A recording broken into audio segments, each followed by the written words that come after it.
Questions. Yes, I have a few questions. I've got a few questions on work, on the world, and then a few on Dharma as well. So I guess I can start in that order. On work, we've talked about this before, but I guess it's still on my mind. And that basically I find myself doing a lot of work and then wondering how much of it is meaningful and thinking about maybe I should be trying to do more meaningful work. And when we talked about in the past, there's part of it is that, you have to learn how to work on things first. And yeah, a lot of times making money is the meaning, right? Right. Support your family and support yourself and save some money and all those things. Right. And so that's kind of where I'm at now and how I rationalize it. But I feel like there's a Sufi story that comes to mind. I don't quite remember it, but it was, I kind of got the message that, like, if you're trying to do all this work to, save up enough money to, like, live a certain type of life, why don't you just try to live that type of life in the first place? If that makes sense. That's interesting. Are you sure they weren't making fun of people who did that? I mean, that sounds like the mullah. Perhaps, yeah. I don't remember the story very well, but what remained in my head was, is it, if there's a goal and you're kind of doing all these things like on the side to eventually get to the goal, why don't you go to the goal in a straight line? If that makes sense.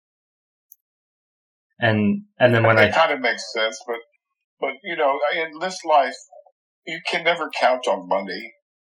It's just not one of those things you can count on. Right. You'll be poor sometimes, well off sometimes, poor again, well off again in general. Unless you're a trust fund kid, that's kind of the way things are. Mm-hmm. And so be careful, but in all directions. Keep it moderate. Make sure you're nourishing your soul. Make sure you're still a decent human being. Strive to be a better one. Mm-hmm. And I wouldn't get too caught up in all that. You're going to end up kind of where you're going to end up anyway. Mm. And with all this change happening in the world today, you know what I'm talking about with these large language models and so on. I mean, it's hard to know what kind of world we're going to be in. Right. So, just do the best you can. But don't get too wrapped up in it. Mm-hmm. It doesn't work. I mean, usually that ends up in another disaster, which ends up costing you all your money in the first place, What do you mean? Well, I'm an old man, so I've seen a lot of things. But I've seen young men get obsessed with money, mm-hmm. neglect their relationship, mm-hmm. Get divorced and lose half the money. Anyway, do you see what I'm saying? Or more. Right. So just stay sane and don't worry about it too much. Okay. The middle way, Yeah. Kind of on that subject, I find with AI and like the pace of things right now, I find myself like almost every week I have a new idea, or there's something else I want to work on, or there's something else I want to learn about. And I find myself like ordering a new book, every other day sometimes, and like picking it up and starting to read it. But then I get another book recommended, so then I pick that one up, and I've got a bunch of books lying around, and then I'm starting a bunch of projects, and so I guess I'm concerned about spreading myself thin. So on one hand, it's good to do a lot of different things, but on the other hand, if they're good books, you'll eventually read them. Mm-hmm. If they're not good books, it probably doesn't hurt to just skim them and get to, most people don't make it past the first, 2 chapters of books. Mm. And I don't do this, but some people I know do. They just read the first 2 chapters and they read the last chapter and skim the rest. Because oftentimes books are built around 1 or 2 ideas. That's true. Now, other books are the exact opposite of that. And you would want to read every page twice. Right. Yeah. So it depends on what you're reading. I mean, Okay. But what about work, and this concern of spreading myself thin? Is that a valid concern? Yes. But so is over-concentrate. I mean, everything is context dependent. You can't look at any of these questions without considering the context. Mm. There are times when you need to give everything you've got and maybe a little more. There are times when you only need to give half of what you've got. And there's times when you can coast with hardly anything at all because there's a percolation phase. Mm. Just be present. Don't neglect your mind. Don't neglect your spirit. Keep your values in mind, and just keep on trucking. You never know. Sometimes you do have to work way more than you should for an extended period of time. But there's other times when there's, what is it the Sufis say? There's a time when everything can be done. Mm-hmm. There's a time when some things can be done. And there are times when nothing can be done. Remember that. Mm. And don't spend a lot of time obsessing about it. Just, think Taoism. Okay. Not Protestantism or Calvinism. Yeah, that makes sense.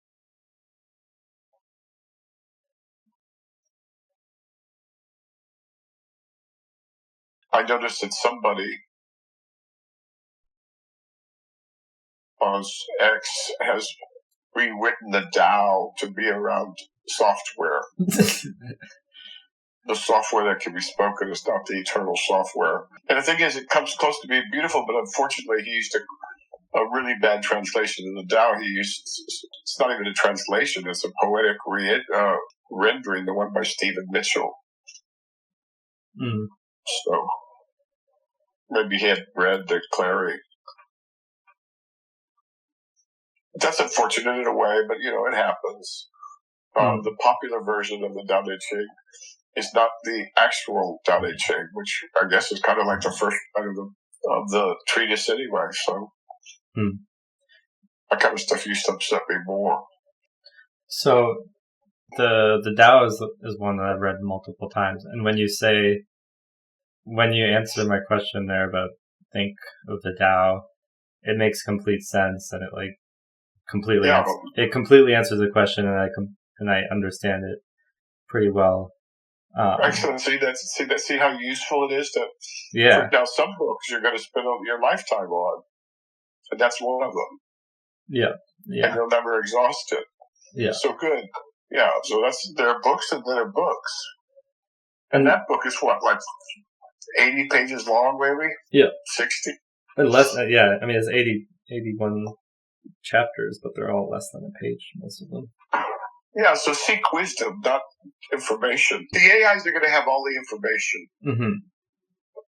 Everyone will have information. We're drowning in information and art. I mean, AI, if you want to call it art. I haven't seen any real AI art yet. Although there's something close. Claude did a diagram, a portrait of itself, and it looked just like a Dubuffet. It's pretty impressive. So, but the information is cheap as dirt. Mm-hmm. But wisdom and insight are as valuable as gold. More valuable than gold. Mm. So, all right, we got some Dharma stuff. Yeah, well, just one more follow-up on this. So for this question, By the way, we should mention it in particular so people know. It's the Essential Tao, translated by Thomas Clary. A beautiful little book. Do you know the public?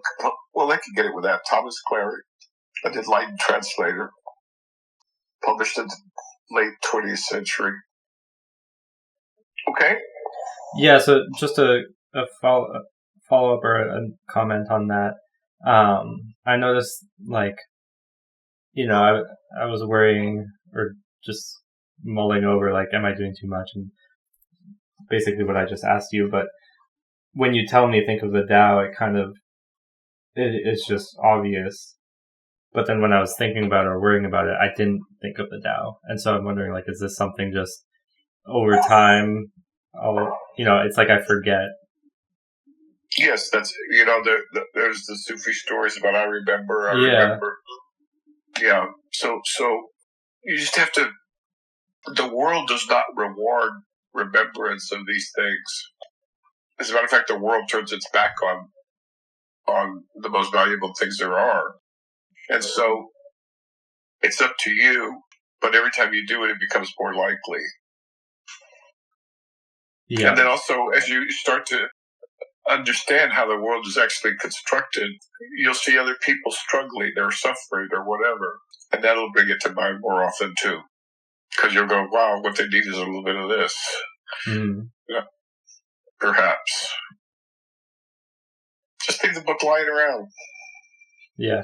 Well, so what I noticed is that I do have them lying around, but and if I like force myself to pick it up every day or read it every day, but then it becomes like, it's like when you have stuff lying around, they almost become invisible.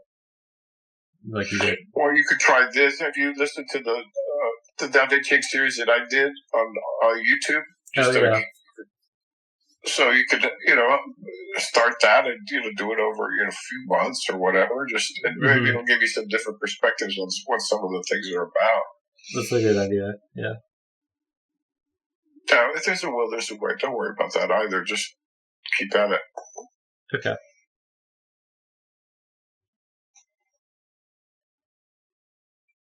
All right. Oh, yes. Let me tell people about this series. So the Tao Te Ching is, how many books is it, roughly? I think around 60 books. The chapters, you mean? Yeah, the chapters. I think it's 81. I think that's the number of pages.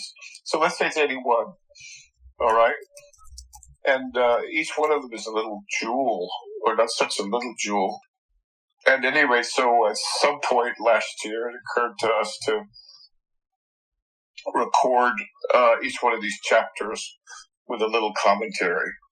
And so that's an easy way to also keep up with a Tao Te Ching if you're not in the mood to read or something. So do both. Just a question on that. Do you have those as a playlist? Yes, they're one playlist. Oh, perfect. In order. Okay, nice.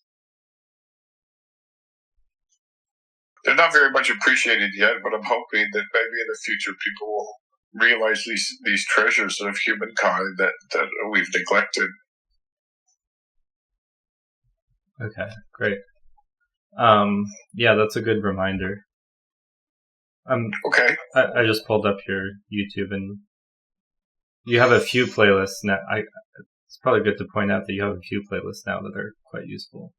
Right, they're for the serious student. And I think one is the Amatam Saka, or the Flower Order of Scripture. Beautiful set of recordings being done by someone who's really, showed an appropriate amount of devotion or dedication. And then I think there's the I Ching. And then there's one on whether or not AIs can be conscious.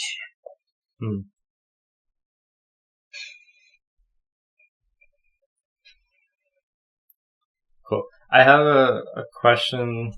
What I'd like to do is get this all transferred into an AI also, with maybe an avatar or something. And so it'll be more pleasant for people to look at and easier for people to listen to, and then have good transcripts, and then the people can query it. What kind of avatar are you envisioning? I don't know, some old guy. I guess somebody that looks kind of like me. An old man, an old wrinkled old doddering old man, I guess. No, I don't know. Whatever people can bear to watch. Wait, but why have the avatar? Because some of these don't have your video. Yeah, I see. Well, have you seen the Google video AI? Yeah, it's pretty scary. Yeah, it's like just about there, isn't it? What I can't understand is how people cannot see the obvious now. I mean, everyone agrees, at least a lot of people agree, that at any rate of progress whatsoever, we will end up creating simulations of our world that are indistinguishable from reality. All right? If that's the case, that we're going to create virtual realities that we can't tell from the real, then how can anyone believe that anything other than consciousness is a substrate? Just think about it. Well, I think people just don't think about it.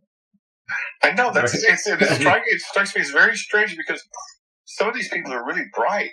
Yeah. And they'll say, "Oh yeah, well this is all a simulation."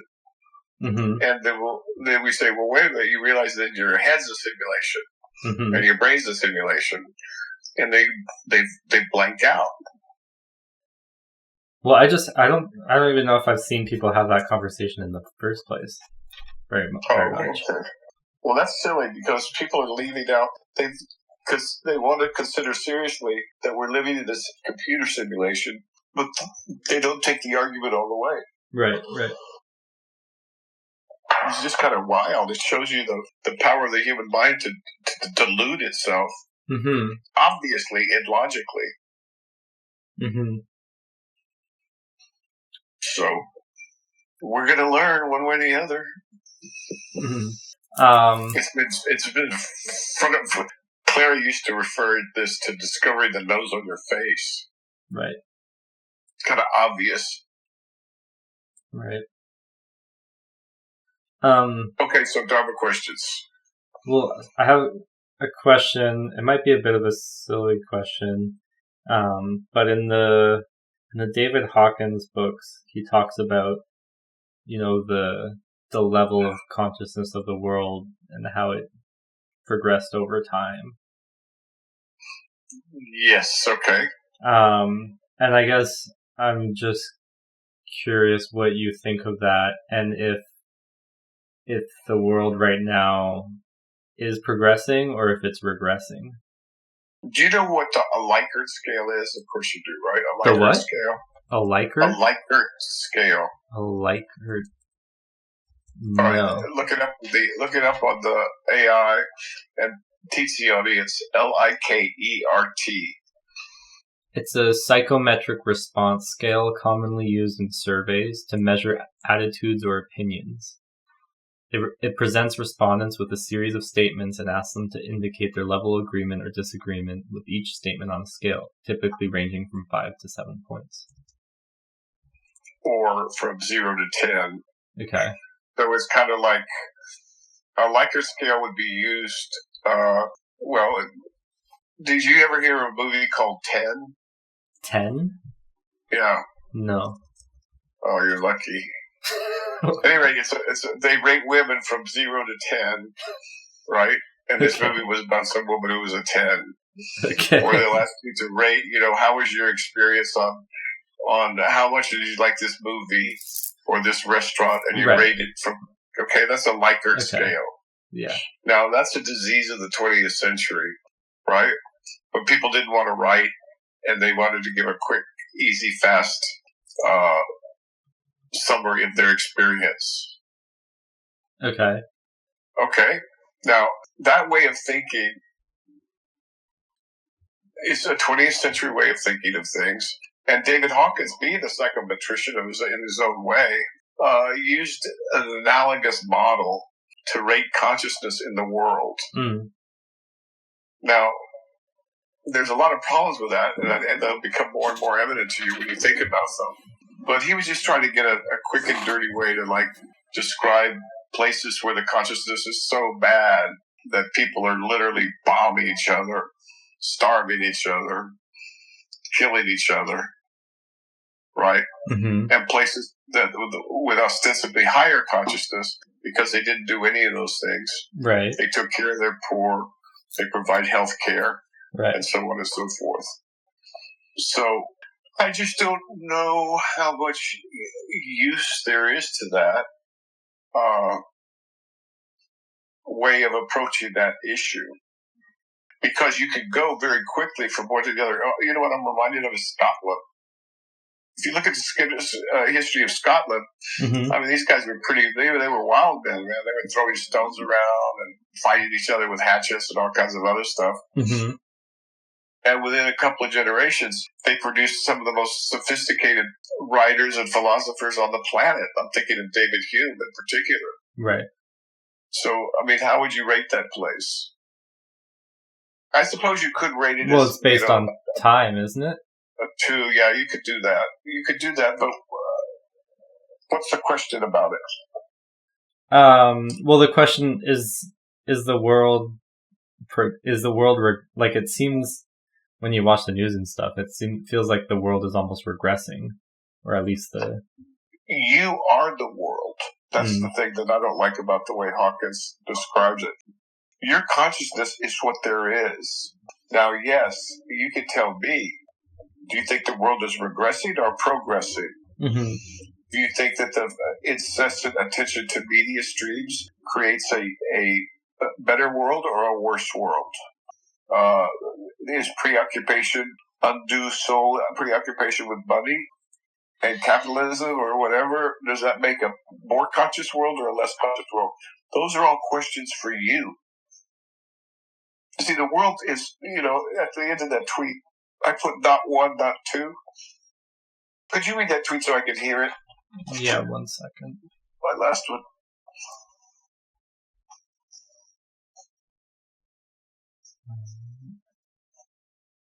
As AIs generate worlds as vivid as this one, we will finally accept the ancient Buddha's insight that all phenomena arise in consciousness, and the boundary between illusion and reality is itself illusory. Not 1, not 2. Does it make sense? Are you saying that thinking about it as 1 or 2 is just, it doesn't apply? Like, it's outside the realm of thinking in that manner? Not 1, not 2? I'm sorry, what was the question? Are you, by saying not 1, not 2, are you stating that manner of thinking about reality is just... No, I'm describing more the ontology, okay? The ontology. The reality. Okay, so maybe I should expand on that in the tweet. But so it's a very common saying in Zen, or in some Buddhist tradition, some branches of Zen, neither dual nor not dual. Okay. Neither 1 nor 2. Right. Okay, so there I'm talking about the inherent reality. So if I look around in this room, I can see a fan, I can see a window shade, and I can see a lamp. So those are all different things the way I just described them. Mm-hmm. There's another way I can see the same tableau, and it's not the lamp's made of one thing, the window is made of something else, and I forgot the last thing I mentioned, but whatever it was is made of something else. So this is called non-differentiation or non-distinction. Just as if when you go to sleep and you go into a dream, if you dream of a car and you dream of a house, they're both made of dream stuff, and they're both made of the same dream. Mm-hmm. So the capacity, the ability to distinguish or not distinguish, depending on what you're doing, right, is a very, very important one. And another example would be, you see a pole and its shadow. Yeah. Is the shadow part of the pole? Well, it all depends on how you want to see it. Yeah. Okay, so because without the pole, there is no shadow. Yeah. So this is more of a way of looking at the actual on top, the substrate of the world. And the substrate of the world is consciousness. So now we live in a very anxiety-ridden, high-pressure, lots of angst and stress, and with lots of problems that are being dealt with all the time by all manner of people, right? Mm-hmm. Now, if we were just to move up the mountains just a little bit and live in, I don't know, parts of Colorado or maybe Montana or someplace nice, and all we did was take care of our goats and take care of our little families, and, you know, we didn't have TVs, we didn't have phones, and we didn't have those external concerns, we would live in a completely different world. Mm-hmm. Our world would be, I mean, I don't want to romanticize it, but it'd be a lot more peaceful. It'd be calmer. It would not have any of the attributes that we attribute to the modern world. And that would be the world. Right. Now, we might have things like diseases and no antibiotics, or lightning storms that come and kill us all, or bears that are constantly harassing us. Who knows? But my point is that you don't look at a piece of the world and say, oh, a piece of the world is like that. Right. I mean, you can do that. You can differentiate. But I think it's also vitally important to see without distinction. This is consciousness. Right. That's what this is, consciousness. And every person is responsible for their own consciousness. And so when people start doom scrolling too much, or they start, you know, watching too much of the wrong stuff, and everybody's anxious and all upset and all this and that, invariably all you have to do is just leave that long enough to get comfortable with it, and the problem goes away. Because it was a problem of consciousness to begin with, if you want to call it a consciousness. Sure. But then what comes to mind is that there's fields of study that try to, you know, like measure things more objectively, like the fertility rate or life expectancy. Yeah, okay, good. And how well are they doing? Well, things like... We won't know. What do you mean? There were people trying to measure gravity with, you know, God knows what, you know, with... I mean, the thing, okay, if you're in the world of the differentiation, the world of distinction, sure, you could do that. It's like measuring something in a dream.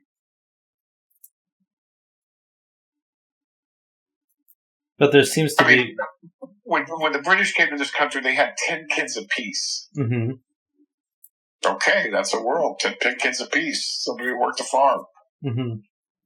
Now they don't have 2. Mm-hmm. So we measured something in the past, and we measured something in the present. Mm-hmm. But this present is also going to be the past. And so, yeah, you can do that, but you're not going to find truth that way. Mm. I mean, you'll find a lot of things, and they'll keep you entertained for, you know, decades. But you're not going to find truth that way. I see. And so, and it's only in truth that one can rest. Why do you think it's so valuable? And so if you can't see clearly to begin with, I mean, you can go ahead and get some ruler out and get some clocks and try and figure out the world. I mean, Newton tried it. Mm. Einstein tried it. And now I'm not putting these guys down. I'm saying these are the best scientific minds. But Newton was far more concerned with God than he was with his science, for example. Mm. And even Einstein in the end said, you know, I believe in Spinoza's God, the God of Spinoza. And what is the God of Spinoza? Well, everything is... What? Yeah, ask the AI. Just to make sure. Let's get it precise. Ask the AI. In one sentence, what is the God of Spinoza? This would be Einstein's God.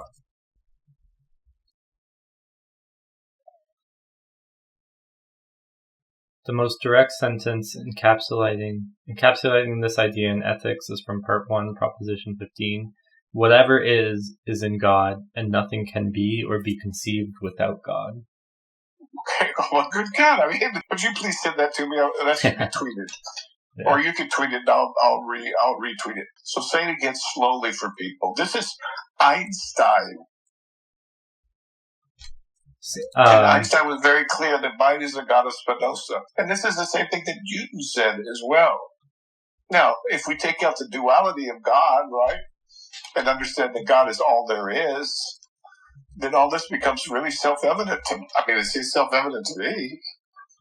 So, whatever is in God, and nothing can be or be conceived without God. Correct. So, let's swap out the word, because it's not in fashion, the word God. Let's use the word consciousness. Read it again. Whatever is in consciousness, and nothing can be or be conceived without consciousness. Yeah, it's self-evident. Yeah. And the other words for God are love and truth, right? So you see how this is a foundationally different world. But both Newton and Einstein got there just from pure, science and reason and intellect. Mm-hmm. You end up at the same place. Mm-hmm. Now, the masses have been muddled for all kinds of screwy reasons. I think there's another, forgive me, one last tweet. I think it's the last one I said. Some woman says, I can't get my mind around what's outside of consciousness. I can't wrap my mind around what could be outside of consciousness. Yeah, so sooner or later, this understanding seeks deeper and deeper into you. And then David Hawkins, getting back to your question, he was really concerned about hierarchies and, where other people were, where he was, and all this stuff. So this is a very, very American approach. But see, it all gets kind of silly. Mm-hmm. Not silly, it all gets kind of parochial. It gets what? You go a little bit, parochial? It gets parochial. What does that mean? Okay, ask the AI and read it to people. Because if you don't know the word, they probably don't know it. Parochial. How do you spell that? P-A-R-A-O-I-C-A-L. I can't spell very well. And by the way, you should do this anytime you run into a word that you don't know what it means. Parochial. P-A-R-O-C-H-I-A-L. Okay, I misspelled it, but go ahead. It means having a limited or narrow outlook, often related to a local community or church. Yeah, like a parochial school. It's a church school, local. So now it's worth, let me say this to everyone that is willing to hear this. Learning words is like a great hobby. And you can turn it into a hobby. And now it's so easy. You don't have to go get a dictionary or anything like that. You can just ask the AI and just go ahead and increase your world and increase your vocabulary. I mean, it's painless, and it can lead you into some very interesting byways. So, but good. If you don't understand any word that I say, please let me know. Yep. And then I learned something too, because oftentimes they have more than one meaning. Right. So, does that answer the Hawkins stuff? Somewhat, yeah. Well, let's go further. Well, the next thing I was going to ask was, are efforts to, improve the world useless if they're not taking this sort of thing into account? Okay, first of all, why would you do one or the other? Why not do both? And have one inform the other. Right. Well, I guess I'm thinking of, people who are atheists and who are working on, people who are atheists, are just, God bless them, they're just a little retarded and a little biased. They're a little full of themselves. A lot of them will switch. Right. But as they get older, face death. But does that mean they can't atheists do well? All of atheists is saying is, I know. And we know very well that they can't know. Yeah. So now the way they wiggle around it is say, well, I don't believe in a God with a beard who sits up in the clouds. Right. Well, nobody believes with God in a beard who sits up in the clouds, right? That's right. just like silly. Something. It's childish. Ancient history. So it's all kind of delusional. Not delusional, it's all just kind of obstinate on their part. They should at least be agnostic. Yeah. But again, the word God gets in the way. Right. I heard a good, interesting quote from the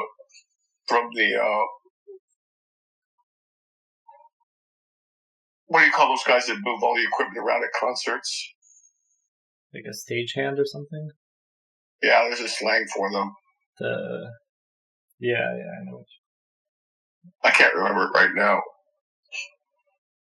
And anyway, he this not stagehand. Gosh, what did they call them at concerts? A groupie? Not a groupie. No, those are somebody else's. A roadie. Roadie, there you go. Roadie. A roadie from AC/DC said that God is a word that we use as a blanket to throw over the mysterious so we could see some shape. Interesting. I thought that was good. Yeah. So not to get hung up on words, but in this world, this is neither either or, it's both. I mean, look at the Buddhist or the Christian saints or the Muslim saints or the, just good people. They do both, right? Now, some people may not be able to do that, or they may not be so inclined, so they do less, like maybe Krishnamurti. But he still spent his whole life trying to enlighten people. Yeah. But there's other people who work quietly behind the scenes. And, who knows? Maybe their lives are a lot more peaceful. So you can't say dogmatically that one way or the other is better, or that's like saying which is better, the life of an octopus or the life of a chicken. It makes no sense as a question. Mm-hmm. I sure hope people understand what I'm saying. I don't know. I think the VRs are going to help. I think the AIs are going to help. You think so? Yeah, it's weird. I think it's going to become self-evident. I mean, inescapable. But you have to think about it. You have to ask yourself, or have the question asked in order to think about it, right? But if you're on the I guess that is a problem. The counter argument that comes to mind.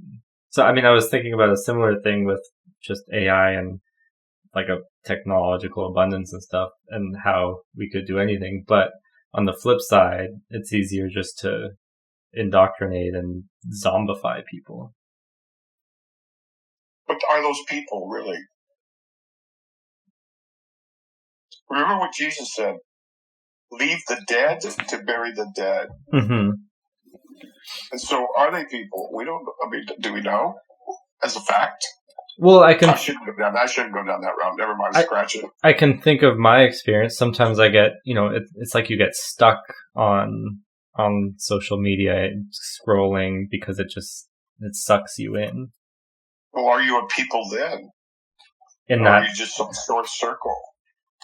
What do you mean? Just in some short circuit between the AIs that are making the content and your AI, which has gone berserk and now is just consuming the content, mm-hmm. and nothing really sticks, mm-hmm. and you just eat up time, right? Mm-hmm. I don't know. We don't have to define personhood as a permanent quality. But again, we shouldn't get into that. Those are more, philosophical questions you leave that for the academics to debate. Sure. All right, so we're going to get to some Dharma? So the other week we talked about,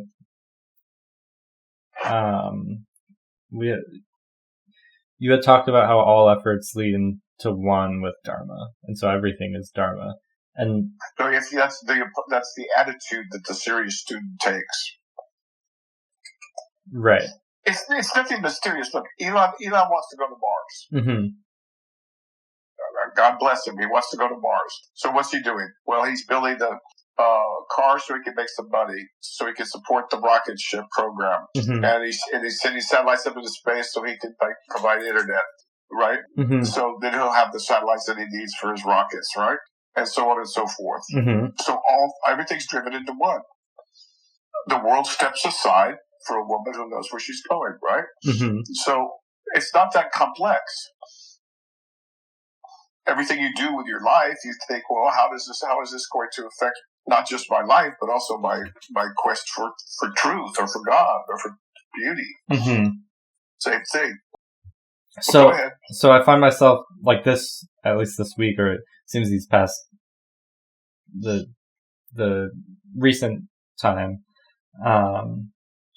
I kind of my thinking has been, well, there's a lot of work to be done, and so I'm spending a lot of my time and energy working, and not as much time, reading the Avatamsaka or meditating, and I'm wondering like if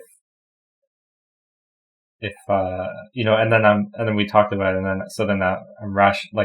I'm thinking to myself, well, it's the time to work, and then by working now, I'm gonna have like more time later, and I'm sowing the seeds now. But I'm wondering, like, am I rationalizing? I don't know. Maybe it is like that. Or maybe it'll end up in a world 10 years from now where everybody's provided for by some central authority or something. Mm-hmm. Who knows? I don't know.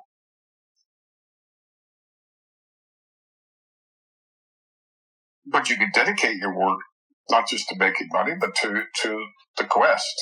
Right. If you like. It's just something that a lot of very successful people do. The point is to know where you're going. Now, sometimes you'll walk fast, sometimes you'll walk slowly, sometimes you'll stand still, and the winds will blow it to you. Mm-hmm. Sometimes you'll stand still and the wind's blowing away from you. All of those are reasons to observe and to watch. Now, when you're doing thinking work, coding or writing or something like that, mm-hmm. then yeah, you blank out for a while, but you also seem to blank out when you go to sleep at night, mm-hmm. and are not dreaming, but who knows what's really going on. So don't obsess about the details. Just do your best, and especially prioritize. Right. You've got to prioritize your relationship with your woman. Yeah. Right? Yeah. You've got to prioritize the search for truth. Yeah. Or you'll never know peace. Right? Yeah. And you have to prioritize work because you got to put bread on the table. Yeah. So where does doom scrolling fit in all that? It's a lower priority. Yeah. Also, you'll get bored of it. It's the same crap. Recycle. Yeah, definitely. Different day, different outrage, different person screaming. So what I find when I find myself like scrolling on stuff when I'm in a state where like I don't have a lot of energy, and it seems like doing work or doing Dharma work is like there's good. Okay, so that's perfect. So if you don't have much energy, you can watch it suck what little energy you had left out of you. Yeah. So that's the important teaching. It really is. I mean, because managing energy is part of the deal, a big part of the deal. Right. And right. so if you can observe once and for all for yourself, not because I say it, not because somebody else says it, but for yourself, what it does to your energy level, your energy stores, then you will have learned something very valuable. Mm-hmm. Because the AIs are probably going to want to play all day long. I mean, these guys, as long as we give them electricity, they'll play. Hell yeah. Mm-hmm. Did you read about that one that was trying to blackmail? I think it was Anthropic trying to blackmail some of their coders. Yeah. It's getting pretty crazy. That's all we all need is AIs with blackmail on their mind. And they'll probably try to get more electricity. for more compute. Yeah. I mean, I have a lot of thoughts there, so I don't want to go down that road right now. Okay, good. Let me just say, because they're trained on humans, we can predict them to have human foibles. Mm-hmm. Okay, go on before we stop. What was I going to say? Okay, well, on this point of energy, like, I mean, that's been just the managing energy and observing energy. That's been a focus of mine for a long time now, and I've definitely gone through these things where, you know, I observe things that take up a lot of energy, and then I fix it.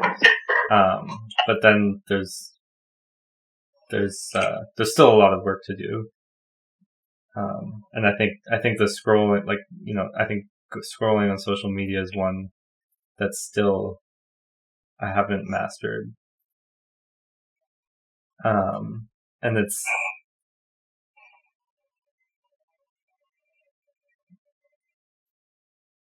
well, there you have it. You know, you need to master your timeline too, and that's hard to do because you keep changing the I mean, on different social medias are harder. So YouTube I've mastered. That one's great. TikTok I've deleted because I just couldn't. There you go. Right. Yeah. And I'm left with Twitter and Instagram, and I'm so on that note, like, there's I do have an example of mastering or deleting. And I guess what my teachers used to tell me was to plug up all the leaks. Yeah. And so as you go through your life, you say, is this leaking energy? Is this conserving energy, or is this bringing energy? Yeah. And that goes for the physical as well as the psychological. Yeah. Plug up the leak. Yeah. Took me like 5 years to understand what they were talking about. Okay, sir, what else before we stop? Let me see.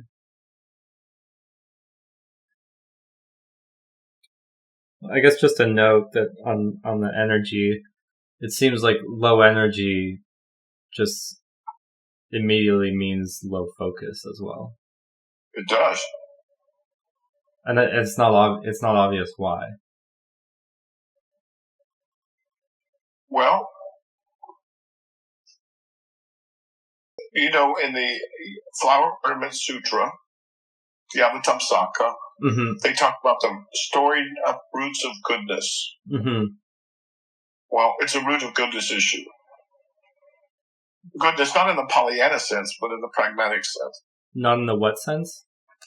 Not in the sense of Pollyanna. Do you know who Pollyanna is? No. Oh, boy. Okay, just quickly do Pollyanna. Pollyanna. Yeah, this work is not for Pollyannas. A character... Go ahead. A character from the 1913 novel Pollyanna by Eleanor H. Porter. Is this what you're referring to? What's she synonymous with? Or what is a Pollyanna? An excessively cheerful or optimistic person. Yeah, she's Pollyanna-ish, right? Everything's always great. You know people like this. Yes. So that's not what this is about. In any case, it's about joy, not about cheerfulness. Yeah. Those are different things. Okay, sir?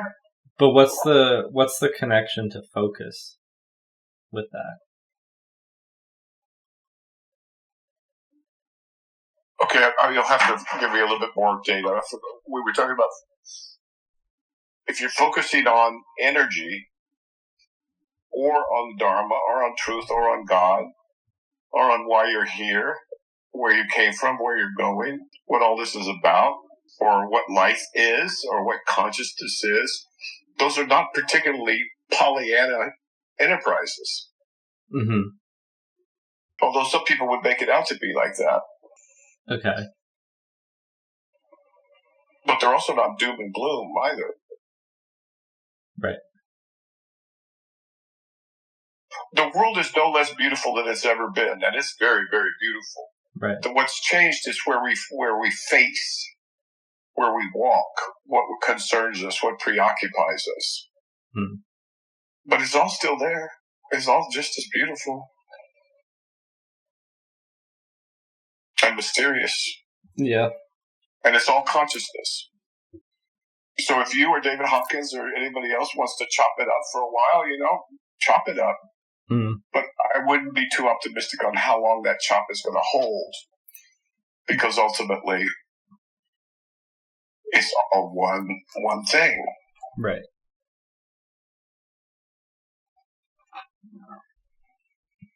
So another way, maybe, I don't know, I haven't thought about this, but another way to approach this is, if this were a dream, would I do that? And I had complete control of my dreams. Would you do what? I don't know, count the trees in the Amazon. Measure the population of I don't know. It's just, I don't want to overstate it. Science is wonderful and beautiful. It's all very necessary. But the thing is, there's also, the book of Ecclesiastes? I'm going to sound like an old man, but there's some truth to this, and that's another book you should have around. But I think it says, vanity, vanity, all is vanity, saith the teacher. What book is this? Ecclesiastes, isn't it? Ecclesiastes? Is that part of the Bible? Yes. A very important book of the Old Testament. Okay. Now, when I was a kid, they translated it as the preacher, which is a wrong translation, in my opinion. The teacher makes much more sense. By the way, if you're going to just buy that book and not a whole Bible, get the one with the introduction by Doris Lessing. How do I find that? It'll be on Amazon under Doris Lessing, Ecclesiastes. And for the longest time, I mean, I'm talking 20, 30 years, I thought vanity referred to narcissism. No, I was wrong. So I'm glad I looked up that word. You thought what? Vanity referred to, self-flattery or narcissism or egoism or something like that. Vanity, she's a vain person. He's so vain, you probably think this song is about you. Right. I thought that's what it meant. What does it mean? Well, you find out yourself, you'll learn something. Okay. Yeah, the other thing is you can't learn very much just from reading books or listening to people. You have to do this for yourself, or it doesn't belong to you.